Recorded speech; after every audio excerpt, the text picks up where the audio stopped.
Bonjour tout le monde, on se retrouve aujourd'hui pour un nouvel entretien qui vous est proposé par Mental Waves. Je suis Lily, je suis heureuse de vous retrouver pour partir ensemble à la rencontre d'une sorcière des temps modernes, une femme passionnante aux multiples dons. Il s'agit de Tifentine Fournereau. Bonjour Tifentine. Bonjour, quelle présentation, merci. Je suis ravie de prendre ton micro, Lily. Moi je suis ravie de t'accueillir, on va passer une demi-heure ensemble pour parler de magie, de sorcellerie. Mais avant de te poser quelques questions, est-ce que tu veux bien te présenter aux gens qui nous écoutent, leur parler un petit peu de toi, de ton parcours? Bien sûr. Alors écoute, je m'appelle Tiffaine Fournereau, tu l'as dit. Je suis ce qu'on peut appeler effectivement une sorcière moderne. Je suis pas une grande fan des étiquettes, mais j'ai l'impression en tout cas que cette figure, elle me suit beaucoup et je trouve qu'elle est hyper intéressante sur bien des aspects. Je m'y reconnais quand même de plus en plus. J'ai eu du mal au départ à endosser pleinement ce rôle parce que il y a un chat qui était en train de hurler, je sais pas si on l'a entendu, mais ça me faisait sourire pendant la présentation, qui vient de s'en aller, donc tout va bien. Mais en gros, voilà, je suis pas je disais une grande fan des étiquettes, mais celle-ci, je commence à vraiment l'apprécier. J'ai pris du temps parce que c'est une responsabilité pour moi. Cette sorcière, c'est une femme qui quand même guérissait, connaissait bien les plantes, et puis accompagnait les gens. Aujourd'hui, je l'accepte de plus en plus parce que j'ai l'impression quand même que c'est ce que je fais un petit peu aussi. Et puis surtout, j'aime bien cet archétype de la femme forte, rebelle, qui s'échappe un peu de son statut imposé, qui comme ça vit une vie qui lui ressemble sans vraiment, enfin, en s'émancipant un peu des normes sociétales. Ça me plaît beaucoup. Et puis donc, on le disait, je pense comme beaucoup de personnes de ma génération, je fais beaucoup de choses, je suis pluridisciplinaire, des activités qui, à mon sens, se répondent bien, mais pour autant, voilà, je suis musicienne, j'ai un projet musical qui s'appelle La Voisin, et c'est un pseudo que j'ai emprunté à une sorcière aussi, d'ailleurs, une sorcière qui était sous Louis XIV, une avorteuse, une empoisonneuse qui était extrêmement diabolisée, comme toutes les sorcières. Mais moi, j'aime bien un peu la voir comme cette femme qui a aidé d'autres femmes, finalement, à peut-être se débarrasser de maris imposés ou, ou d'enfants non voulus après 15 grossesses, puisque a priori, il n'y avait pas vraiment voilà, de contraception à cette époque-là. Après, je suis journaliste aussi. Pour ce qui nous intéresse davantage, je suis médium, je suis cartomancienne. Et j'ai hérité de pas mal de facultés et aussi de connaissances de magie blanche de mes deux grands-mères. Comme je l'ai dit, je m'appelle Tifentine. Tiffaine, c'est breton, avec un héritage celte que tu connais a priori bien, puisque toi aussi, je crois que tu es bretonne. Et il y a cet héritage, cette terre un peu mystique. Puis de l'autre côté, malgache, avec Tine, qui est aussi une terre très riche et très chargée. Donc du coup, j'ai reçu pas mal de choses de ces deux côtés de ma famille, beaucoup de femmes finalement qui m'ont transmis ça, mes deux grands-mères, puis ma maman aussi. Et, euh, et j'ai eu envie de transmettre ça à d'autres parce que j'ai trouvé ça hyper intéressant. Moi, personnellement, dans mon parcours, ça m'a aidé aussi à me reconnecter à moi, à une forme de puissance aussi, et puis à prendre le temps parce qu'on est dans une société où on n'a pas, enfin, on essaye en tout cas de nous sortir un peu de nous-mêmes, de cette connexion à notre intuition, à notre pouvoir intérieur. Donc voilà, je pense que c'était important pour moi en tout cas de transmettre ça par le biais d'ouvrages. Donc, ouais, je suis autrice de plusieurs livres.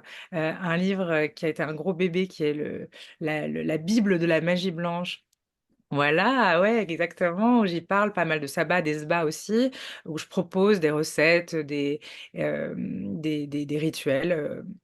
Voilà, pour connecter les gens, en tout cas à eux-mêmes. Là, on vient de passer un beau sabbat qui est celui de Samhain que j'aime beaucoup, qui est un peu le nouvel an des sorcières, si on peut dire, avec une nouvelle lune en Scorpion qui était extrêmement transformatrice. Et je sais pas si toi tu le sens, mais il y a vraiment cet élan du nouveau et qui est hyper plaisant. Et puis, donc, voilà, dans cette idée des ouvrages, j'ai plein de projets en ce moment. Un ouvrage de tarot rituel pour essayer de faire un petit peu une transversalité entre le tarot, cette pratique qui est de plus en plus utilisée et que j'aime beaucoup, autant dans un accompagnement psychologique que comme un outil prédictif. Et là, j'ai envie voilà, de montrer que ces archétypes-là peuvent nous servir aussi dans le rituel. Et je prépare aussi un podcast qui va s'appeler Posséder sur mes séances de psychographie, dont on parlera un peu aussi, puisque c'est un mot qui parle pas forcément à tout le monde, mais c'est de l'écriture automatique, voilà, psychographie d'Alan Kardec. Enfin, c'est lui qui a mis cette appellation-là. Je t'entends plus très bien, je crois. Non, non, c'est très bien. Je t'écoutais, j'étais passionnée, donc c'est très bien. Plein de choses, plein de directions, c'est super intéressant. Je voudrais revenir en premier sur quelque chose que tu évoques, hein. On entend beaucoup parler des sorcières depuis quelques années. On a tous et toutes en tête des stéréotypes, des clichés qui sont associés à l'image de la sorcière, parce qu'elle a au final, je crois, toujours fait partie de nos sociétés, de nos contes, nos représentations mentales. La sorcière, c'est à la fois un Pas toujours archétype. de la plus belle façon, mais Bien sûr, c'est clair. Toi, comment tu définis une sorcière aujourd'hui? bah, tu vois, un peu dans la lignée de ce que j'aime imaginer de la sorcière, de la figure de la sorcière. Après, chacun a sa définition, je suppose. Moi, j'aime bien associer à cette femme-là, je l'ai dit, ce côté émancipé, cette femme forte, indépendante, qui fait ses choix, voilà, mais qui pense aussi aux autres, quoi. Donc il y a ce côté aussi très femme forte, mais il y a aussi ce côté d'accompagnement que j'aime beaucoup, de soins que j'aime beaucoup. Et c'est ce que j'ai l'impression de faire aussi dans mes séances, autant de cartomancie que de médiumnité, de psychographie, parce que j'ai le sentiment d'aider les autres et je crois que ça donne beaucoup de sens à cette partie, enfin, à ma vie professionnelle, d'avoir intégré ça à ma vie tout court d'ailleurs. Mais voilà, moi j'aime bien la voir comme ça, cette femme de la cette figure de la sorcière, c'est cette femme qui à la fois est sûre d'elle mais qui n'écrase pas les autres, qui est vraiment, il y a un sens de sororité un petit peu et d'accompagnement des autres, quoi. Voilà. Je crois que Oui. c'est ça. Voilà, ça. Je crois que tu t'es toujours sentie, ou en tout cas, si ce n'est cette étiquette, tu as toujours été un petit peu une sorcière, puisque quand on s'intéresse à ton parcours, on découvre que tu as eu des capacités très jeunes, tu as ressenti beaucoup de choses dès l'enfance. Ça a pris quelle forme pour toi, tes premiers liens avec l'invisible? Bah écoute, c'est vrai que ça m'est un peu plus tombé dessus que je ne suis allée le chercher. J'ai commencé à faire des rêves prémonitoires quand je devais avoir 3 4 ans. Donc ça a été, ouais, c'est très tôt. Et d'ailleurs, ce mot de la sorcière, la petite sorcière, ça a été mon surnom pendant très longtemps parce que bah, je ressentais les choses. Alors souvent, les rêves prémonitoires chez moi, en tout cas, et comme quand j'en parle aux autres, j'ai l'impression que c'est souvent le cas, ça annonce davantage des choses un peu négatives, des décès ou des accidents. Finalement, comme tout ce que j'ai dit aux adultes à l'époque s'est rapidement produit, ça a permis aussi de poser un regard là-dessus, plutôt au-delà de l'interrogation ou de la stigmatisation de l'enfant un peu dans son imaginaire, etc. Tout de suite, on a donné du crédit à ce que je disais et donc l'accompagnement s'est fait. Après, comme je l'ai dit, je viens de familles quand même qui ont accompagné tout ça parce que il y avait déjà des croyances, il y avait déjà une ouverture quand même assez grande et ça m'a permis justement de continuer à pouvoir développer ça aujourd'hui. Je pense que sinon, potentiellement, ça aurait pu être éteint, comme c'est souvent le cas, parce que je pense qu'on a, tu vois, c'est pour ça que je te parlais de faculté et pas de don. J'ai pas l'impression d'avoir été touchée par la grâce. Je pense juste que j'ai eu cette chance d'avoir une famille qui m'a accompagnée et qui m'a permis de développer ça. Et d'y croire aussi, voilà, au lieu d'éteindre ce feu, de l'attiser, quoi. Bien sûr, mais c'est vrai qu'on sait hein, qu'il y a beaucoup d'enfants au final qui ont des ressentis. On parle de l'âge de 7 ans, ils Ouais. entendent, ils voient les défunts, leurs guides, mais ils se déconnectent de ces perceptions en grandissant, sûrement, et on le voit avec ton exemple, du fait de ne pas être cru, d'être même parfois un petit peu ridiculisé, ou qu'on leur dise qu'il y a un problème, qu'on leur demande de se taire. Donc c'est beau Ouais. de comprendre que le fait d'avoir un milieu ouvert, et je pense que les familles aujourd'hui s'ouvrent de plus en plus, ça peut permettre de rester connecté à ses capacités en vieillissant, c'est chouette. Ouais, je pense vraiment que c'est un des accents qui a été mis. Après, j'ai perdu mon papa très jeune. Donc, lui, il a permis aussi de faire le pont avec ce monde de l'invisible. J'ai commencé la psychographie dont on parlait, donc de l'écriture automatique quand j'avais justement les fameux 7 ans, où j'ai commencé à voir, entendre, écrire, etc. Et ça a été une partie de ma vie, euh, très accompagnée par des messages aussi extérieurs que je ne choisissais pas. Et je crois que j'ai fait vraiment le choix et la demande claire de ne pas être embêtée. Je trouvais ça beaucoup. Je trouvais que ça prenait trop de place dans ma vie. Et j'avais vraiment l'envie d'être le plus normal possible, comme beaucoup d'enfants finalement et d'adolescents par la suite, où j'avais vraiment envie voilà, la plus normale possible. Je ne voyais pas ça comme un cadeau du tout à ce moment-là, à part celui de garder le lien avec mon papa, qui m'a permis, voilà, de garder, je pense, de faire un deuil aussi plus progressif. Et ça m'a beaucoup aidé. Et je pense que lui aussi a fait ce lien et a permis aussi une protection pleine et totale qui m'a permis aussi d'explorer tout ça en confiance, quoi, je veux dire. Bien sûr. Tu parles du coup de psychographie, l'écriture automatique. C'est une pratique dont on parle peu, j'ai l'impression, alors que c'est assez ancien maintenant. Tu Ouais, proposes d'ailleurs des consultations individuelles où tu canalises par l'écriture. ouais. Est-ce que tu peux nous décrire un petit peu ce que c'est exactement la psychographie? Pas de problème, mais oui. Alors écoute, aujourd'hui, mes capacités, elles changent un peu. Je pense que c'est un peu comme n'importe quelle pratique. Plus on l'utilise, plus elle se transforme, elle se muscle. Donc avant, vraiment, je découvrais les messages par le biais de cette écriture. Donc l'écriture automatique, c'est que tu prends ton stylo. Et alors, il faut pas le confondre avec l'écriture intuitive, qui est pas très loin, mais qui est plus une conversation avec soi, avec son inconscient, avec voilà, avec soi, quoi. Là où la psychographie elle va être de la communication avec les défunts ou avec les guides, donc on est sur une canalisation différente. Donc moi, je me considère plus comme un vecteur, une sorte d'antenne en fait. Qui vient le plus fidèlement possible, j'espère, retranscrire des messages de personnes décédées. Donc, comme je le disais au départ, j'étais vraiment dans la découverte. Ce stylo, il bougeait sans moi et je découvrais les messages. Aujourd'hui, je canalise beaucoup en direct. Donc, je commence toujours par le papier parce que je crois que ça me rassure beaucoup aussi et que c'est la méthode que j'ai le plus utilisée. Et puis, souvent, après, je lâche ce stylo pour délivrer directement les messages. Mais je crois que j'ai besoin de me rassurer sur qui est avec moi, que ce soit pas des interférences ou des pensées à moi, quoi. Je veux assurer vraiment l'idée que je suis bien en communication avec quelqu'un. Et après, effectivement, une fois que j'ai envie de dire que la communication est bien lancée, voilà, je me fais confiance sur la suite. Donc, ça a été une porte d'entrée vers ta médiumnité, du coup, la Et je pense psychographie. vraiment, ouais. Les Puis personnes ça qui change. souhaiteraient s'essayer à la psychographie, comment ça se passe? On se connecte à soi, j'imagine. Il y a une Ouais. procédure voilà, méditative, on rentre en soi. Et comment on va pouvoir faire la différence entre là, je suis dans l'écriture intuitive et là, je suis vraiment en train de canaliser quelque chose? Alors, tu l'as dit, effectivement, l'ancrage, la méditation, enfin, voilà, s'ancrer, c'est vraiment important. Moi, je fais beaucoup de protection aussi, donc je protège mon lieu, je nettoie les lieux dans lesquels je pratique. Bah, ça peut être voilà, de la fumigation, que ce soit de la sauge, du palo santo, ce que vous voulez.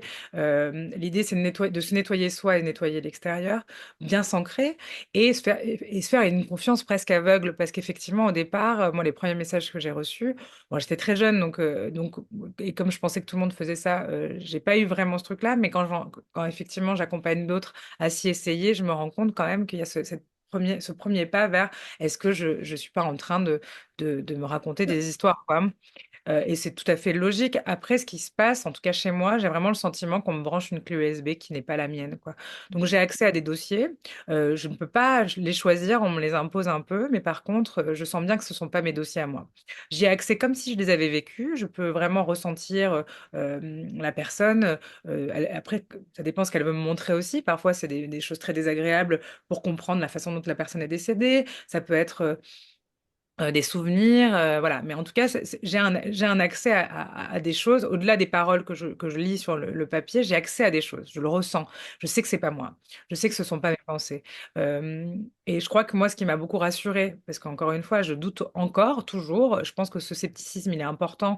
En tout cas, pour moi, il l'est pour re-questionner cette pratique, comprendre où j'en suis, savoir de quoi il s'agit aussi.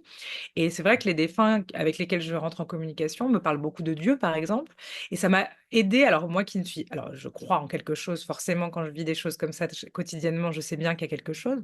Mais en tout cas, je ne me reconnais pas tout à fait dans une religion. Et c'est vrai que quand les défunts me parlent de Dieu en permanence, bon, Dieu comme étant un mot un peu générique, mais quand même, ça me questionne énormément sur ma foi, sur mes croyances et je ne suis pas encore complètement déterminée sur ce en quoi je crois complètement, quoi. Donc j'interroge beaucoup, je continue à m'interroger, à lire, à m'intéresser, quoi. Mais je pense que ça aide à avoir la foi de se dire, tiens, on vient de parler de choses auxquelles je ne crois pas tout à fait. Et pourtant, on m'en parle avec une véracité. Enfin, tu vois ce que je veux dire? Ah Il y a ouais, un ouais, truc, bien que c'est pas moi, quoi. c'est ça. Euh, Ça c'est aide pas de voir. Ce sont des choses auxquelles moi je ne crois pas et pourtant on me les fait passer, je viens les ressentir alors que ça appartient pas, c'est pas mes bagages, bien sûr, ouais. Ça aide à se dire, ok, c'est quelque chose d'extérieur qui vient être versé. Puis après, il y a des langues aussi étrangères auxquelles j'ai été confrontée, que je ne parle pas. Donc tout ça, ça aide un petit peu à asseoir ces certitudes. Maintenant, voilà, si on m'apprenait qu'en fait j'avais une faculté que je rentrais en, je sais pas, à une sorte d'un kinesthésique ou j'en sais rien, j'ai pas vraiment de réponse. Moi, je suis très, très sincère, très honnête dans ma démarche. J'essaye de rester très fidèle à ce que je reçois. Maintenant, qu'est-ce que c'est? Je ne sais pas. Alors là, tu vois, j'ai écrit un livre sur les signes et synchronicités. Je me suis beaucoup reconnectée à Jung et à tous ses travaux sur justement aussi l'idée un peu quantique que potentiellement il y aurait deux dimensions qui cohabiteraient et qui expliquerait, moi en tout cas, que ça me rassure beaucoup parce que ça expliquerait énormément de choses que je fais, notamment aussi toute la partie prédictive avec les cartes et qui permettrait de comprendre qu'on peut se balader un petit peu comme ça dans l'espace et dans le temps de façon différente en se connectant à cette clé de voûte qui est l'intuition, l'instinct, ou appelons ça comme on veut. Ça m'aiderait aussi à comprendre pourquoi j'ai accès peut-être à des pensées de personnes décédées. En tout cas, c'est une clé. De compréhension. Je n'ai pas la réponse exacte, je ne peux pas affirmer quoi que ce soit, mais en tout cas, ce que je peux dire, c'est que je le vis quotidiennement et que ça existe pour moi, en tout cas. Bien sûr, c'est ce qui est un peu magique avec la science en ce moment, hein. J'ai l'impression qu'elle commence à marcher enfin de pair avec ce qu'on nomme magie. Et au final, on se dit, mais ce qu'on nommait magie il y a 200, 300 ou même 50 ans et aujourd'hui qu'on est capable d'expliquer, voire de reproduire, c'est hyper enthousiasmant de se dire, il y a des choses aujourd'hui qui sont qu'on ne comprend pas et qui sont même quelquefois décriés. Et ça peut être agaçant quand nous, on vit ces choses-là, comme la psychographie dont tu parles, la communication avec les défunts, où on sait bien, comme tu le dis, hein, on l'expérimente et on sent bien que c'est quelque chose qui n'est pas inventé. Et de se dire peut-être que bientôt, enfin, on va comprendre, notamment grâce à la physique quantique, pourquoi c'est là. Moi, je me dis, mais allez, vivement la prochaine ou les prochaines vies pour expérimenter ça, vivre un monde où la science et la magie ne feront peut-être plus qu'un. Ça va être, j'espère que ça va être Bah chouette. oui, j'espère aussi. Puis je pense que ce sera le cas. Il y a quand même une énorme ouverture qui s'est faite sur tous ces sujets. Je pense qu'il y a un besoin de croire, il y a un besoin de comprendre aussi, et potentiellement, grâce aussi à des figures comme ça, de personnalités quand même assez ancrées, cartésiennes, qui permettent voilà, d'ouvrir des portes, comme tu le disais, avec la science. Je pense que potentiellement, on va arriver en tout cas à des résultats, à une lecture, à une grille de lecture, de compréhension, on l'espère. Ben oui, je voudrais revenir à ton livre, ton beau livre que j'ai eu la chance de recevoir, de parcourir. C'est riche, hein. Vous verrez, il est lourd. Moi, je vous le recommande. Il est très, très complet. C'est ma Bible de la magie blanche. Dans ta Bible, mais aussi dans tes petits guides, tu as écrit l'équipe d'Ultime des potions et des synchronicités dont tu parlais. Tu partages des rituels assez codifiés, tu parles de sortilèges, tu parles de potions. On a évoqué le fait que tu avais déjà une relation à l'invisible quand tu étais petite, mais comment tu as commencé à pratiquer tout ça? À quel moment tu es passé de cette relation un peu instinctive d'enfant à cette pratique plus codifiée de sorcière? Ouais. Alors, je l'ai dit, moi, ça a été un héritage. J'ai des grands-mères qui pratiquaient, alors sans forcément s'estampiller quoi que ce soit d'ailleurs aussi. J'ai surtout ma grand-mère paternelle qui finalement est une passionnée de pierres, de cristaux, qui a toujours été dans la litho, qui connaissait la propriété de chacune des pierres, qui m'a beaucoup initiée à ça, qui suivait les mouvements de la Lune, qui m'a beaucoup parlé aussi de ses cycles lunaires et de comment elle faisait les choses de façon assez instinctive pour elle. Du côté de ma grand-mère maternelle, pardon, j'ai retrouvé beaucoup d'écrits. Alors là, on avait des choses qui étaient plus de l'ordre des sorts et de recettes un petit peu, tu vois, magiques. Et quand je me suis penchée un peu sur ces écrits-là, qui m'ont beaucoup intéressée, j'ai commencé aussi à aller fouiller un petit peu ce qui existait, tu vois. Alors, forcément, c'était une grand-mère malgache, donc avec des codes un peu différents, moins occidentaux, en tout cas moins, moins habituels en Occident. Donc, j'ai dû faire un peu le tri aussi dans ces écrits-là pour les transmettre ici. Mais surtout, voilà, ça, j'ai trouvé ça quand j'avais peut-être 12 13 ans.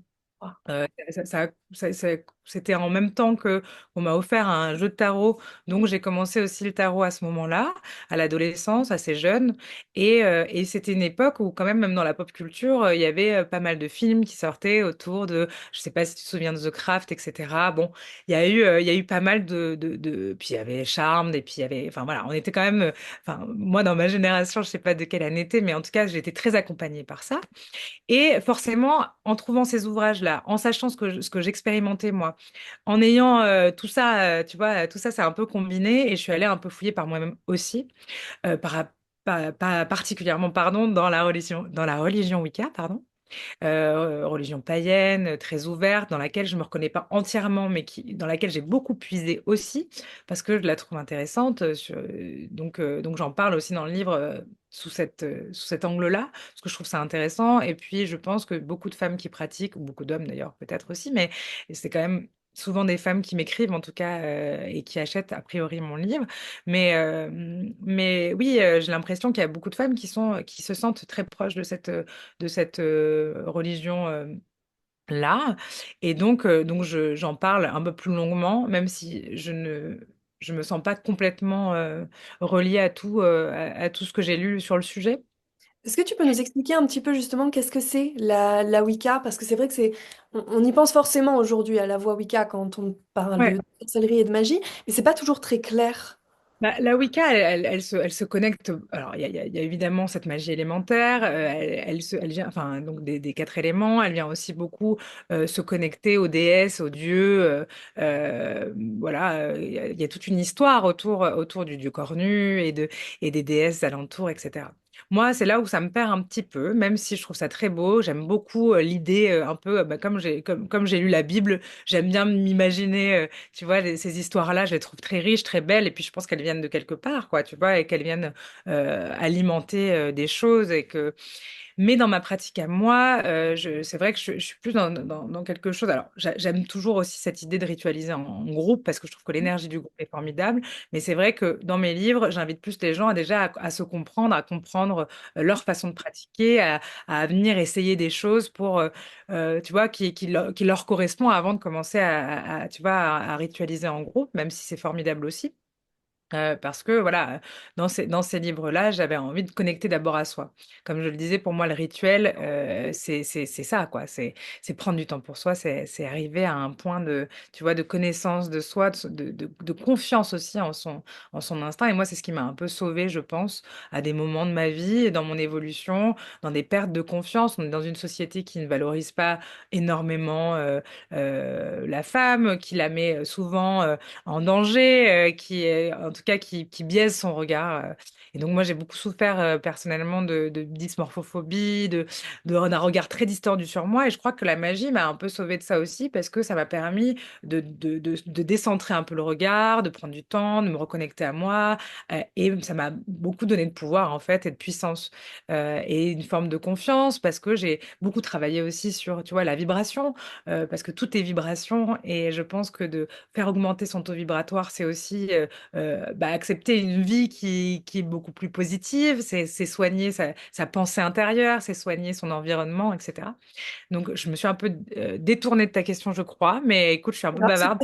non, non, c'est pas grave, c'est passionnant et justement, c'est très bien parce que je voulais en venir au rituel. Tu en partages beaucoup dans tes différents ouvrages, qu'on parle de couleurs, d'objets, de plantes, hein, bien sûr, de cristaux, d'intentions. Euh, Avec chaque rituel, tu offres en fait un cadre assez précis qui permet d'obtenir un résultat pour une demande, un souhait, un besoin. Moi, je me demande qu'est-ce qui fait la puissance d'un rituel, selon toi? Est-ce que ça se joue sur l'intention qui dirige l'action, donc on serait sur le plan peut-être psychologique, c'est Pour les moi, objets utilisés, c'est énergétique, tu en parlais de la vibration et il se passe quelque chose de purement magique, ou c'est tout ça à la fois en fait? c'est un peu tout ça à la fois, c'est vrai. Moi, ce que je propose, évidemment, c'est ce qui a fonctionné pour moi. J'en parle beaucoup dans le livre en disant c'est une piste, c'est un point de départ. Après, tout est modulable. C'est pour ça que je passe beaucoup de temps à expliquer enfin, pour moi, l'éthique en magie et tout ce qu'il y a à faire, enfin, tu vois, les posologies des huiles essentielles. Je parle beaucoup des propriétés des pierres pour que chacune puisse se retrouver là-dedans et faire sa tambouille, quoi. Là, tout ce que je donne, c'est ce que j'ai essayé, c'est ce que j'ai mélangé, même par rapport aux écrits dont je parlais de ma grand-mère. Il y a plein de choses que j'ai transformées à ma sauce, mais parce que ça lui ressemblait, c'était sa proposition, tu vois. Donc, je trouve que c'est ça qui est intéressant aussi dans ces pratiques-là. Pour moi, effectivement, enfin, le point de départ, c'est vraiment l'influence de l'esprit sur la matière. Donc, je fais beaucoup de visualisation, je parle beaucoup de pratiques assez simples de méditation, de connexion à soi, de visualisation, de loi de l'attraction. Tout ça, tout ce principe un peu psychophysique, pour moi, est très important et très intéressant parce que, pour moi, effectivement, le pouvoir de l'intention est primordial. Enfin, tout est là. Et pour moi, le rituel, c'est ça. C'est mettre une intention dans quelque chose. Et ça marche avec tout. Tu vois, je disais plus tôt, je suis musicienne. Moi, dans la façon dont j'ai de créer, il y a toujours cette idée de canalisation, finalement, dans la façon d'écrire, tu vois, je vais venir un petit peu questionner, c'est un peu en dehors de moi. Et puis, je mets des intentions dans chaque chanson, je mets des intentions dans chaque note de musique, finalement, tu vois. Donc, pour moi, ça aussi, c'est du rituel. Et de chanter, tu vois, je pense que tu me disais que tu étais prof de yoga aussi. Donc, je pense qu'il y a un truc avec les mantras, par exemple. Pour moi, ce pouvoir-là, l'intention, le fait de se servir de sa voix, on est déjà dans la magie, finalement. Donc, le rituel, il est partout. Après, évidemment, de lui donner un cadre, lui donner tu vois, de lui donner une temporalité, prendre ce temps-là, pour moi, il est important, mais finalement, ouais, la magie, c'est ça. Et c'est pour ça que je voulais transmettre des livres pour dire aussi aux gens que c'est pas, il y a pas forcément, on n'est pas obligé d'avoir un folklore, pas possible, d'avoir une liste de courses longue comme le bras pour faire des rituels simples. Tu as besoin d'un bout de papier, une flamme, par exemple, et tu fais un rituel tu vois, comment dire, ouais, ben, je trouve plus mes mots, mais pour se Formation. débarrasser de choses, voilà, tu vois. Ça peut être très simple, c'est très facile, quoi. Un bain rituel, c'est pareil, c'est l'intention. Tu vas utiliser quelques ingrédients simples que tu peux avoir tu vois, dans ton placard. Moi, l'idée, c'est quand même de tout, toujours utiliser des choses pour la magie et uniquement pour la magie.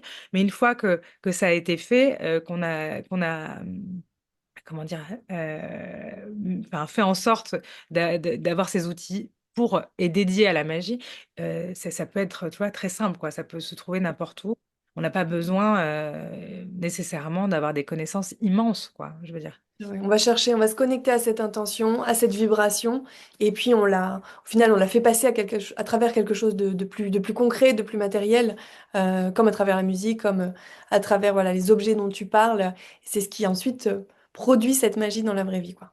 Exactement. L'idée, juste, voilà, on consacre un peu comme je le disais, hein, les outils vont être consacrés à la magie, mais ça peut être, tu vois, au départ, un objet du quotidien, quoi. Bien sûr. Ok, et ton livre, du coup, il s'appelle, ce livre-là, en tout cas, la Bible de la magie blanche. Et comme tu nommes magie blanche, bah moi, j'ai pas pu m'empêcher de penser un petit peu à son pendant, la magie noire. Ouais. J'ai quelquefois entendu des gens qui pratiquent la magie affirmer qu'on ne devrait pas pratiquer sans faire partie d'un groupe, d'un coven, ou alors sans recevoir une initiation complète assez cadrée. Personnellement, je pense que d'autres vont se reconnaître. J'aime pas tant cette idée parce que je crois que la magie, c'est quand même quelque chose qui est en nous, qui peut se pratiquer comme tu l'as fait, hein, de manière intuitive, mais Ouais. j'entends aussi ce message qui dit que ça peut être risqué de pratiquer en suivant bah, des livres ou intuitivement et qu'on peut, sans le vouloir, se retrouver à mettre en place des choses dont on ne mesure pas les conséquences, voire à réaliser peut-être de la magie noire. Je ne sais pas ce que tu en penses, toi. Est-ce que ce cadre, il te paraît nécessaire ou est-ce que tu penses que tout le monde peut s'essayer à la magie? Alors, là où tu as tout à fait raison, c'est qu'effectivement, et c'est pour ça que je parle beaucoup d'éthique au départ, et que je pense que c'est important de garder en tête qu'on ne pratique que pour soi, toujours au présent, toujours de façon positive. Je pense que déjà, si on a ces trois petits points en tête, on prend peu de risques si on fait bien les choses, qu'on se protège. Moi, vraiment, je passe du temps dans chacun des livres, justement sur ces sujets-là, à expliquer à quel point c'est important de se protéger, à quel point c'est important de le ritualiser pour soi, même si on a des intentions extrêmement positives pour les autres. Moi, je déconseille absolument de faire quoi que ce soit. Donc, quand je n'y vois pas de risque à ce moment-là parce que l'intention, encore une fois, toujours l'intention est bonne et que l'idée, c'est voilà, de rester très clair avec cette éthique-là. Effectivement, les frontières sont maigres. Effectivement, on fait pas n'importe quoi. Mais je ne suis pas certaine que, tu vois, dans les personnes qui achètent mon livre, le fameux chat qui est de retour, la vraie. Donc, oui, donc je pense sincèrement que quand on a une démarche qui est la bonne, il n'y a pas il y a pas d'énormes, on ne prend pas d'énormes risques. Tu vois? Et puis, si quelqu'un qui est malveillant et qui a envie de faire des choses, tu vois, à l'encontre d'autres, n'aura pas besoin de ce livre-là. À l'ère d'Internet, je pense qu'on a quand même accès à tellement de choses que voilà, je suis pas sûre. Alors, tu parlais aussi d'accidents, tu vois. Je pense pas qu'on puisse se tromper quand on fait voilà, des choses pour soi et positives. Je pense Ouais. pas qu'on puisse atteindre, tu vois, Donc d'autres. apprendre à se protéger dès le Ouais. début, parmi voilà, les premières étapes, c'est d'apprendre à se protéger, à nettoyer l'espace. C'est drôle, hein, on va le partager. On s'est retrouvés au début pour commencer cet entretien et on s'est retrouvés avec quelque chose de très présent qui faisait énormément de bruit, qu'on n'a pas su expliquer. On a raccroché, on a chacune nettoyé l'espace, fait un petit rituel et on s'est retrouvés là et ça va mieux. Oui, Donc, c'est vrai. Voilà, apprendre à nettoyer l'espace, poser son intention, avoir une intention bienveillante et ne pas pratiquer pour les autres. Ça, c'est vraiment les trois piliers. Si on devait partager. Une fois qu'on fait ça, tu vois, il y a quand même peu de risques. Ok, chouette. Écoute, je te propose qu'on termine avec une petite question, moi, qui m'intéresse. J'aimerais bien avoir ton point de vue. Pourquoi aujourd'hui, les sorcières sont surtout des femmes? Est-ce que tu penses que par nature, on a un lien plus fort, en fait, avec le monde de l'invisible? Ou alors est-ce que bah, c'est un peu l'histoire qui s'en mêle et les procès en sorcellerie ont fait que les femmes aujourd'hui revendiquent plus fortement cet héritage que les hommes? Est-ce que les hommes pratiquent de manière, voilà, plus discrète? Qu'est-ce que tu en penses? Bah, je pense que c'est une question qui était oratoire, puisqu'il y a quasiment la réponse dans la question. Pour moi, je suis d'accord avec tout ce que tu dis, c'est-à-dire que je pense effectivement la femme est plus, revendique davantage cette figure. J'ai quand même pas mal d'hommes qui m'ont écrit, et en fait, je me rendais compte que même si j'essayais l'inclusivité totale, dans mes livres, je parle quand même à des femmes. Et dans certains sorts que je propose même, tu vois, dans des recettes que je propose, c'est souvent pour la femme, quoi. Et pour sa santé aussi à elle, ou pour son bien-être à elle, etc. Donc finalement, tu as raison, il y a un truc comme ça un petit peu sans essentialiser du tout. C'est-à-dire que je pense pas que ce soit une question de genre, je pense pas que ce soit une question, tu vois, mais pour autant, tu as raison, je pense que cette figure-là est plus embrassée par les femmes par rapport à l'histoire, par rapport à cette société même actuelle où finalement, tu vois, on parlait d'énergie. Souvent, on veut attribuer à tout prix des énergies, tu vois, féminines, aux soins, au bien-être, au développement personnel, etc. Et donc, peut-être que ça met de côté certains hommes qui ont envie de revendiquer sorcier ou qui ont envie, tu vois, d'embrasser cette figure-là aussi, mais qui ont du mal à faire entendre cette voix-là aujourd'hui. Je sais pas exactement, j'ai pas la réponse, mais je suis d'accord, c'est intéressant comme question et j'ai envie de m'y pencher aussi, tu vois. Dieu, vous avez la Bible de la magie blanche, vous avez plein d'ouvrages, plein de ressources. Donc c'est vrai hein, ce que tu dis, si on avait plus d'hommes qui entraient dans cette énergie de guérison, qui venaient partager ça, ouais, qui viennent partager ça, on aurait peut-être aussi des changements sociétaux qui seraient intéressants, dont on a besoin. Ouais, ouais, on dit ça en pleine élection américaine avec des résultats qui, bon, j'ai pas envie de rentrer dans des détails de politique, etc. Mais pour autant, comme tout est un peu politique, je pense qu'on ne peut pas s'empêcher d'en parler et de se dire que voilà, on continue toujours à préférer aux femmes des hommes problématiques. Voilà. Donc ça donne un bel exemple de la vie dans laquelle, enfin, dans les sociétés dans lesquelles on évolue et ce patriarcat qui quand même a du mal à être démantelé. Voilà. Donc ouais, on a encore du travail, je pense. Je pense aussi, mais en tout cas, on est en route, on a de beaux outils, de belles ressources. Tifantine, merci pour cet échange, pour ta sagesse. On peut te retrouver du coup sur tes réseaux sociaux, on va mettre le lien en description, mais aussi et surtout en librairie, puisque comme on l'a dit, tu es l'autrice de nombreux ouvrages et d'un oracle, la Bible de la magie blanche, que vous pouvez retrouver, Sortilège pour révéler votre féminin puissant, tes mini-guides ultimes pour les synchronicités, les potions. On peut aussi réserver une consultation avec toi pour de l'écriture automatique ou un tirage de tarot. Ça se passe directement sur ton site. On va aussi mettre le lien en description. Voilà, donc si vous voulez découvrir l'univers de Tiffany, n'hésitez pas. Et rester connecté parce que je sortirai certainement un EP au printemps. Voilà, avec ma musique. On va pouvoir t'entendre, génial. Eh ben, je te remercie à nouveau. Je vous souhaite à toutes et à toutes une magnifique journée. Merci de votre présence chez Mental Waves et à bientôt. À bientôt, Tiffany. Bonne journée, au revoir.